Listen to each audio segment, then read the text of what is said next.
Greetings and welcome to another installment from the Patchwork Productionz Learn to Crochet for Beginners series. In this video, you will learn how to make a hat. For those of you who are new to my channel, my name is Stitch, and Patchwork Productionz is all about learning and doing crochet. So make sure you subscribe so you never miss another installment. Without further ado, let's get started. So for this video, you're going to need some weight 4 or medium worsted weight yarn, and you are going to need a hook. I'm going to be using a USJ10 or 5.75 millimeter hook. And today we're going to be making a hat. It's a hat pattern that I made myself. It's pretty simple. It can be made within just a couple hours, basically within a day. It's made with double crochets, and it's mostly, I guess you can say, designed for a smaller sized head. But if you add enough rows or rounds, if you add enough rounds to the hat, it can actually fit an adult size head. Now, normally, when you would be making a hat, if you're not following a pattern, like a direct pattern that says what size hat what size head the hat will fit, you would have a tape measure, and you would measure the head of the subject in question, the person who would be wearing this hat, and you would make your circle to the size of that diameter, and then you would or circumference, and then you would start building down on your hat. But for this pattern, I kind of have a set pattern, set amount of the set size that it is at, and then you can add more rounds. You can add more rounds so that the hat will be able to fit someone with a larger head. Now, this isn't going to be me doing too much talking. I will simply be making the hat, and I'll put up the pattern on the screen, and I'll most likely have the pattern in the description box as well. So I shall begin, and if you'd like, you can crochet along.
So this is the finished hat in all of its splendor.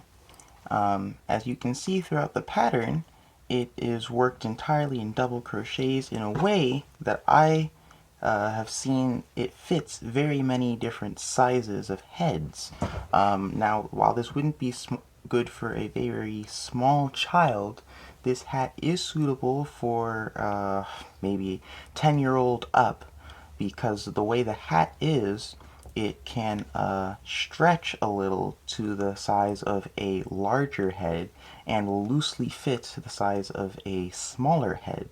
So it's a very versatile hat. You can pretty much make one size fits all kind of a style. And then at the bottom here, this hem you see here, or cuff or whatever it's called, you can make it whatever length you'd like. Should you need this hat longer or fit a larger head, you can add some extra rounds. We stopped this at 18 rounds, but you could do it to 20 or even 22 rounds, following the same pattern from the last 2 rounds with the changed color to keep the pattern going. So this is a very simple hat. Now, while I did say that you could make this in one day, I would actually advise you not to, as it is a lot of effort. You can make it in about 3 to 4 hours, but crocheting in one sitting, from my experience, is a bit stressful. So do take your time, unless you're up for the challenge of making it in one day. I have made several of these hats in one day before. It was a lot of work, but I was just crazy like that. But you don't have to make this in one day, but it's a simple hat. This hat right now as it is actually fits my head, and I've given this to smaller people's and it fit their head very well. So here's a simple hat pattern for you that you can make that fits many different head sizes without needing to adjust the pattern terribly much. So I hope you enjoyed this crochet-along tutorial. You can make some hats and share it with some friends or someone you know, or hey, maybe make it for yourself, who knows. So for now, that will be all for this tutorial. Thank you for watching this video. If you enjoyed this tutorial and want to learn more about crochet, be sure to hit the subscribe button and ring the notification bell so you never miss another video. Don't forget to give this video a big thumbs up, and also share this video with your friends and family or on social media. And feel free to leave a comment down below. If you have any questions or suggestions or any feedback, I'd love to hear from you. Until next time, catch you later.